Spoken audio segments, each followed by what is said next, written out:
Hi friends, Shri మహావిష్ణువు అధర్మాన్ని అంతం చేసి ధర్మాన్ని పునఃస్థాపించడానికి దశావతారాలెత్తాడు. అందులోని 6వ అవతారం పరశురామ అవతారం. ఈ వీడియోలో మనం పరశురాముడి అవతారం ఎప్పుడు జరిగింది, పరశురాముడు క్షత్రియులను ఏ విధంగా సంహరించాడు, అలాగే కార్తవీర్యార్జునుడితో యుద్ధం తర్వాత పరశురాముడు తన కన్న తల్లి తలని ఎందుకు నరికివేశాడు, ఇలాంటి మరెన్నో ఆసక్తికర విషయాలు పరశురాముడి గురించి తెలుసుకుందాం. వీడియోలోకి వెళ్ళే ముందు ఈ వీడియో మీకు నచ్చితే జస్ట్ ఒక లైక్ చేయండి. ఇలాంటి మరెన్నో ఇంట్రెస్టింగ్ వీడియోల కోసం ఛానల్ని సబ్స్క్రైబ్ చేసుకోండి. ఇంకా మనం వీడియోని స్టార్ట్ చేద్దాం. Let's start the video. Shri మహావిష్ణువు దశావతారాల్లో పరశురామ అవతారం 6వది. ఈ అవతారం త్రేతాయుగంలో జరిగింది. అధికార గర్వంతో విర్రవీగుతున్న క్షత్రియులను అంతం చేయడానికి ఈ అవతారం జరిగింది. పరశురాముడు కేవలం ఒకే యుగానికి చెందినవాడు కాదు. ఈయన త్రేతాయుగం, ద్వాపర యుగం, ఆఖరికి కలియుగంలో ఎప్పుడైతే విచ్చలవిడిగా చెడు విజృంభిస్తుందో అప్పుడు దాన్ని సంహరించడానికి అక్కడ ఉంటాడని పురాణాలు చెప్తున్నాయి. కలియుగంలో విష్ణు అవతారమైన కల్కికి సహాయం చేయడానికి పరశురాముడు కూడా వస్తాడు అని నమ్ముతారు. అంతేకాక కల్కి భగవానునికి యుద్ధ విద్యలన్నీ నేర్పించి మహావీరుడిగా తయారు చేసేది కూడా ఈ పరశురాముడే. హిందూ పురాణాల్లో అత్యంత వివాదాత్మక వ్యక్తుల్లో పరశురాముడు కూడా ఒకరు. పరశురాముడు బ్రాహ్మణ కులంలో పుట్టినా సరే క్షత్రియ ధర్మాన్ని కలిగి ఉండి ఎల్లప్పుడూ ఎంతో క్రోధంతో చేతిలో గండ్రగొడ్డలిని పట్టుకొని ఉంటాడు. క్షత్రియుల దౌర్జన్యానికి వ్యతిరేకంగా పోరాడే వీరుడయ్యాడు. కొన్ని ఇతిహాసాల ప్రకారంగా చూస్తే ఇప్పటికీ మన భూమి మీద సంచరిస్తున్నటువంటి అతి కొద్ది మంది అమరుల్లో ఈయన కూడా ఒకరు. ఇప్పుడు మనం పరశురాముడి జన్మ వృత్తాంతం గురించి తెలుసుకుందాం. పూర్వం రుచీకుడు అనే ఒక ఋషి ఉండేవాడు. ఈయన భృగు వంశానికి చెందినవాడు. ఈయనే పరశురాముడికి తాత అవుతాడు. ఒకసారి రుచీకుడు కుశవంశానికి చెందినటువంటి గాది మహారాజు వద్దకు వెళ్ళి ఆయన కూతురు సత్యవతిని తనకిచ్చి వివాహం చేయమని అడుగుతాడు. అయితే తన కూతుర్ని ఒక సాధారణ ఋషికిచ్చి వివాహం చేయడం ఇష్టం లేని ఆ రాజు ఒక విచిత్రమైన కోరికను కోరతాడు. అది ఏంటి అంటే నల్లని చెవులు కలిగి ఉన్న తెల్ల రంగు గల 1000 గుర్రాలను కానుకగా ఇస్తే తన కూతుర్నిచ్చి వివాహం చేస్తా అని చెప్తాడు. దాంతో వెంటనే ఇంద్రుణ్ణి ప్రార్థించి 1000 గుర్రాలను సాధించి తెచ్చి సత్యవతిని వివాహం చేసుకుంటాడు రుచీకుడు.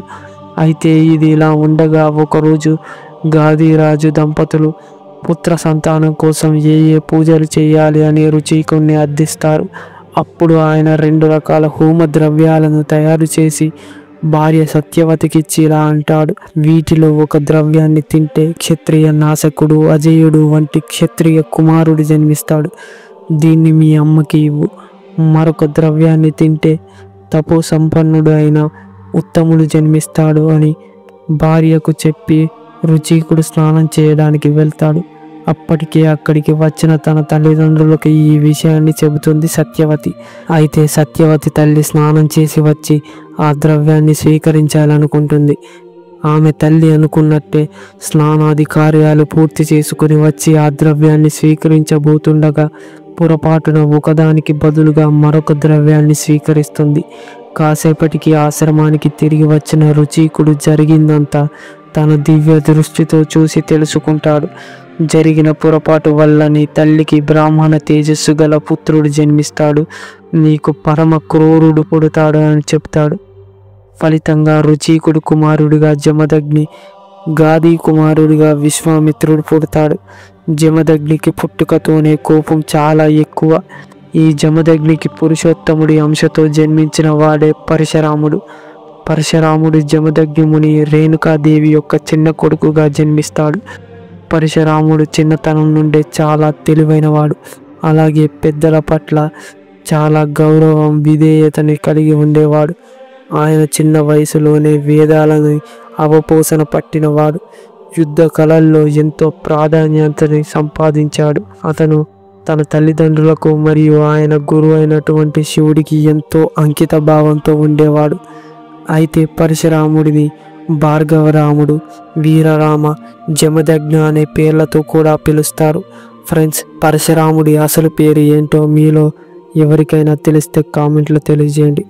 మహాదేవునికి పరమ భక్తుడైనటువంటి పరశురాముడు ఆ మహాదేవుడి వద్దనే సకల విద్యలను తెలుసుకుంటాడు. అస్త్ర విద్యలని అభ్యసించి అజేయ పరాక్రమవంతుడై సాక్షాత్తు ఆ మహాదేవుణ్ణి మెప్పిస్తాడు. అతని శక్తికి మెచ్చి మహాదేవుడు అతనికి అత్యంత శక్తివంతమైన పరశు అంటే గండ్రగుడ్డలిని కానుకగా ఇస్తాడు. ఈ విధంగా సాక్షాత్తు ఆ మహాదేవుడి నుండే పరశువును కానుకగా పొందాడు కాబట్టి ఆయనకు పరశురాముడు అనే పేరు వచ్చింది. ఇక అప్పటి నుండి ఒక భయంకరమైన యోధుడిగా మారిపోయాడు. తన గండ్రగొడ్డలితో ఎలాంటి శత్రువునైనా సరే ఓడిస్తాడు. ఇలా బ్రాహ్మణుడు మరియు క్షత్రియుడు 2 గుణాలను కూడా కలిగి ఉండి బ్రాహ్మణ క్షత్రియుడిగా పిలువబడ్డాడు. ఇప్పుడు కార్తవీర్యార్జునుడితో పరశురాముడి వైరం గురించి తెలుసుకుందాం. కార్తవీర్యార్జునుడు హయాహయ వంశానికి చెందినవాడు. అయితే ఒక శాపం కారణంగా చేతులు లేకుండా జన్మిస్తాడు. అయితే గొప్ప తపస్సు చేసి దత్తాత్రేయుణ్ణి ప్రసన్నం చేసుకొని 1000 చేతులను వరంగా పొంది మహావీరుడవుతాడు. ఒకనాడు కార్తవీర్యార్జునుడు వేటకు వెళ్ళి అలసిపోయి జమదగ్ని ఆశ్రమానికి చేరుకుంటాడు. ఆ మహర్షి కార్తవీర్యార్జునుడికి ఆయన పరివారానికి పంచభక్ష పరమాన్నాలతో భోజనాలు పెడతాడు. అది చూసిన కార్తవీర్యార్జునుడు ఆశ్చర్యపోయి ఇది ఏ విధంగా సాధ్యమని అడుగుతాడు.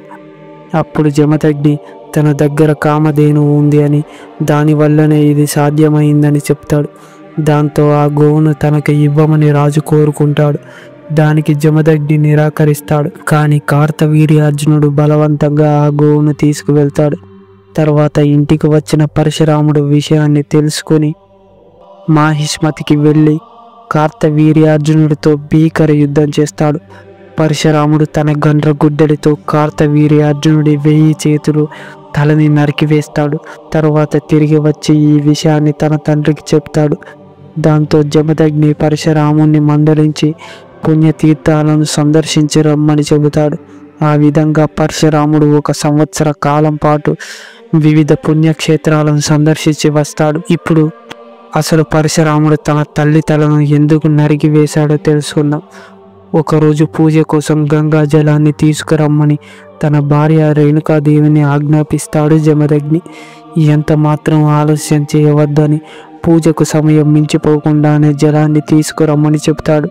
అప్పుడు రేణుకాదేవి భర్త చెప్పినట్టు నీళ్లు తీసుకురావడానికి గంగా తీర్థాన్ని చేరుకుంటుంది.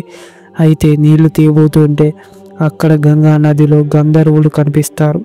అప్పుడు రేణుకాదేవి ఆశ్చర్యపోతుంది. ఆ గంధర్వుడు అప్సరసలతో కలిసి నదిలో జల క్రీడలు ఆడుతూ ఉంటాడు. అప్పుడు అంతటి ఆనందకర దృశ్యాన్ని ఎన్నడూ చూడనటువంటి రేణుకాదేవి ఎంతో తన్మయత్వంతో చూస్తుంది. కొద్దిసేపు అలా గంధర్వులను చూసిన రేణుకాదేవికి భర్త చెప్పినటువంటి మాట గుర్తుకు వచ్చి ఒక్కసారిగా ఉలిక్కిపడి తను తెచ్చిన పాత్రను గంగలో ముంచి నీటిని తెస్తుంది. భయంతో వేగంగా నడుస్తూ ఆశ్రమానికి చేరుకుంటుంది. వణుకుతున్న చేతులతో గంగా జలాన్ని భర్త ఎదుట ఉంచుతుంది. దీనిని గమనించిన జమదగ్ని తన దివ్య దృష్టితో జరిగిందంతా చూస్తాడు. భార్య ఆలస్యంగా రావడానికి కారణం తెలియగానే ఆగ్రహంతో దహించుకుపోతాడు. ఆవేశంతో రగిలిపోతూ పట్టరాని కోపంతో పరశురామ, ఈ చెంచల మనసుకు రాలిని ఒక్క వేటును నరికేయని ఆజ్ఞాపిస్తాడు. తన తండ్రి చెప్పింది వేరే ఇంకెవరినైనా సరే పరశురాముడు అలాగే చేసేవాడు. కానీ ఆమె స్వయంగా తన కన్న తల్లి కావడంతో ఆ పని చేయలేకపోతాడు. తన తండ్రి మాటను విననట్లు ఊరుకుంటాడు. కానీ జమదగ్ని కోపం తగ్గలేదు. పరశురామ, చెప్తుంది నీకే, వెంటనే నీ పరశువుని తీసుకో, నీ తల్లిని సోదరులను కూడా నరికేయి, ఇది నా ఆజ్ఞ అని చెప్తాడు. ఇక పరశురాముడు తన తండ్రి తపోశక్తి గురించి తెలుసు కాబట్టి ఇంకేమీ ఆలోచించకుండా కన్న తల్లిని సోదరులను తన గండ్రగొడ్డలితో నరికివేస్తాడు. ఇక జమదగ్ని ఆనందానికి అంతులేవు. కొడుకు తన ఆజ్ఞను శిరసావహించాడు. తల్లి అని కూడా చూడకుండా తను చెప్పినట్లు చేశాడు. దాంతో పరశురామ, నా మాటను మన్నించినందుకు సంతోషం, ఏదైనా వరం కోరుకో అంటాడు. దాంతో పరశురాముడు, తండ్రి గారు, దయచేసి తల్లిని సోదరులను తిరిగి బ్రతికించండి, అంతకంటే ఇంకేమీ అక్కర్లేదంటాడు. జమదగ్ని వెంటనే తదాస్తు అంటాడు. వెంటనే రేణుకాదేవి అలాగే మిగిలిన సోదరులు బ్రతుకుతారు. తర్వాత పరశురాముడు ఏ విధంగా తన తండ్రిని బ్రతికించుకున్నాడో చూద్దాం. ఒకరోజు పరశురాముడు ఇంట్లో లేని సమయం చూసి కార్తవీర్యార్జునుడి కుమారులు వచ్చి జమదగ్ని తలను నరికి మాహిష్మతికి పట్టుకుపోతారు. అప్పుడు రేణుకాదేవి తన భర్త శివం మీద పడి ఏడుస్తూ 21 సార్లు గుండెను బాదుకుంటుంది. తిరిగి వచ్చిన పరశురాముడు విషయాన్ని తెలుసుకుంటాడు. దాంతో పట్టరాని కోపంతో ఆవేశంతో మాహిష్మతికి వెళ్ళి కార్తవీర్యార్జునుడి కొడుకులను చంపి తిరిగి తన తండ్రి తల తెచ్చుకొని మొండానికి పెట్టి మళ్ళీ బ్రతికించుకుంటాడు. అంతేకాక తన తండ్రిని చంపారు అనే కోపంతో మొత్తం క్షత్రియుల మీద కోపాన్ని పెంచుకుంటాడు. క్షత్రియులందరి మీద దండెత్తి 21 సార్లు క్షత్రియ వంశాన్ని నాశనం చేస్తాడు. శమంతక పంచకము అనే 5 సరస్సుల్ని క్షత్రియుల రక్తంతో నింపి తల్లిదండ్రులకు తర్పణం అర్పిస్తాడు. దశరథుడు వంటి కొద్దిమంది రాజులు గోవుల మందలో దాక్కుని తప్పించుకుంటారు. ఇక పరశురాముడు భూమినంతా కశ్యప మునికి దానం ఇచ్చి తను తపస్సు చేసుకోవడానికి వెళ్ళిపోతాడు. తర్వాత రామాయణంలో పరశురాముడు సీతా స్వయంవరంలో శ్రీరాముడు శివధనస్సును విడిచిన తర్వాత సీతారాముల కళ్యాణం జరుగుతుంది. తన గురువు అయిన శివుడు విల్లు విరవడంతో పరశురాముడు శ్రీరాముడి మీద కోపించి యుద్ధానికి సిద్ధపడతాడు. దశరథుడు ఎంత వేడుకున్నా సరే, రాముడు ఎన్ని శాంత యోచనలు పలికినా సరే పట్టించుకోలేదు. చేతనైతే ఈ విష్ణు చాపాన్ని ఎక్కుపెట్టమని తన ధనస్సును శ్రీరాముడికి ఇస్తాడు. శ్రీరాముడు దాన్ని అవలీలంగా ఎక్కుపెడతాడు. శ్రీరాముడు ఎక్కుపెట్టిన బాణాన్ని ఎక్కడ విడవాలని అడగగా తన తపోశక్తిని కొట్టమని చెప్పి తాను మహేంద్రగిరి మీద తపస్సు చేసుకోవడానికి వెళ్ళిపోతాడు. ఆ విధంగా పరశురాముడి ధనస్సును శ్రీరాముడికి అందించినప్పుడు పరశురాముడికి శ్రీరాముడికి భేదం లేదని ఇద్దరికీ అవగతం అవుతుంది. ఇప్పుడు మహాభారతంలో పరశురాముడి పాత్ర గురించి తెలుసుకుందాం. మహాభారతంలో పరశురాముడు ఒక ముఖ్యమైన పాత్ర పోషించాడు. అపారమైన యుద్ధ నైపుణ్యాలు కలిగి ఉన్నందున 3 మహాయోధులకు గురువు అయ్యాడు. ఈయన భీష్ముడు, ద్రోణాచార్యుడు మరియు కర్ణుడు లాంటి వీరులకు గురువుగా మారాడు. అంతేకాక ఆయుధ కళలను కూడా ఆయన పోషించాడు. ఈయన యుద్ధం 2 వైపుల యోధులకు సహాయం చేశాడు. గంగాదేవి అభ్యర్థన మీద భీష్ముడికి అస్త్ర విద్యలను బోధించాడు. అంబికని వివాహం చేసుకో అని చెప్పగా భీష్ముడు నిరాకరిస్తాడు. దాంతో వీళ్ళిద్దరి మధ్య భీకర యుద్ధం జరుగుతుంది. ఫ్రెండ్స్, భీష్ముడు పరశురాముడి మధ్య జరిగిన యుద్ధం గురించిన పూర్తి వీడియో మన ఛానల్లో ఉంది. ఎవరికైనా ఆసక్తి ఉంటే ఒకసారి చూడండి. లింక్ డిస్క్రిప్షన్లో అలాగే ఎండ్ క్రెడిట్స్లో కూడా ఇస్తాను. ద్రోణాచార్యుడు పరశురాముడి వద్ద దివ్యాస్త్రాలను గ్రహిస్తాడు. ఇక కర్ణుడు తాను బ్రాహ్మణుడిని అని చెప్పి పరశురాముడి వద్ద శిష్యుడిగా చేరతాడు. తర్వాత అసలు నిజం తెలిసాక పరశురాముడు కోపంతో యుద్ధం అత్యవసర సమయంలో విద్య గుర్తుకు రాదని శపిస్తాడు. అర్జునుడు కూడా మహేంద్రగిరి పర్వతం మీద పరశురాముడిని దర్శించుకుంటాడు.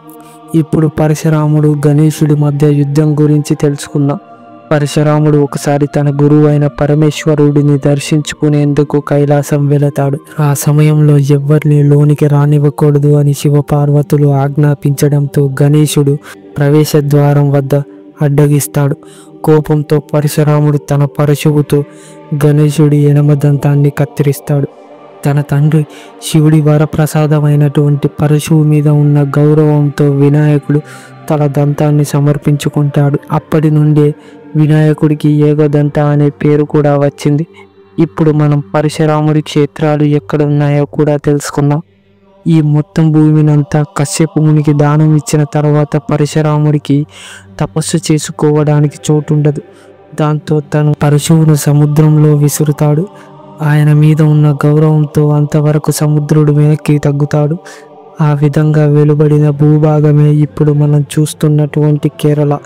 ఇలా బయటపడినటువంటి భూభాగాల్లో గల 7 ప్రదేశాలను పరశురాముడి క్షేత్రాలుగా పిలుస్తారు. అవి మహారాష్ట్రలోని కొంకణ తీరం, కర్ణాటకలోని ఉడిపి, కేరళలోని తిరువల్లం, అలాగే కొల్లూరు గోకర్ణ, కుక్కేరు సుబ్రహ్మణ్య శంకర నారాయణ, కుంభాసి, కోటేశ్వర.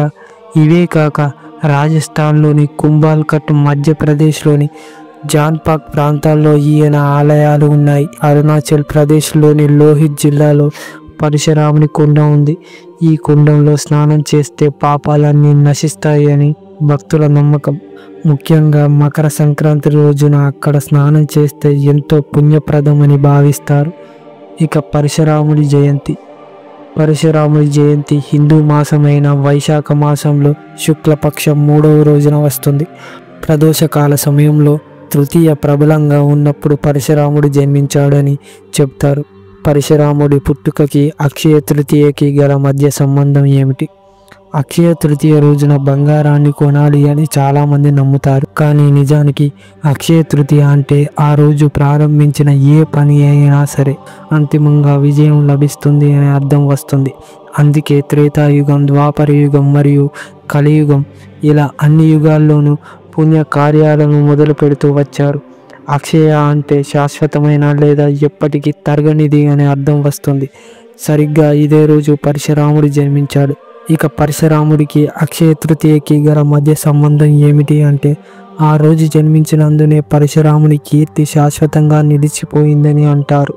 అంతేకాదు ఆయన మరణం లేని చిరంజీవి కూడా. కలియుగం అయిపోయిన తర్వాత ఆయన సప్త ఋషుల్లో ఒకరిగా మారి స్వర్గానికి వెళ్తారని మన్వంతరాల్లో పేర్కొనబడింది. సో ఫ్రెండ్స్, ఈ పరశురాముడి కథ మీకు ఎలా అనిపించిందో కామెంట్లో తెలియజేయండి. అలాగే వీడియో నచ్చితే లైక్ చేసి ఇలాంటి మరెన్నో ఇంట్రెస్టింగ్ వీడియోల కోసం మన ఛానల్ని సబ్స్క్రైబ్ చేసుకోండి.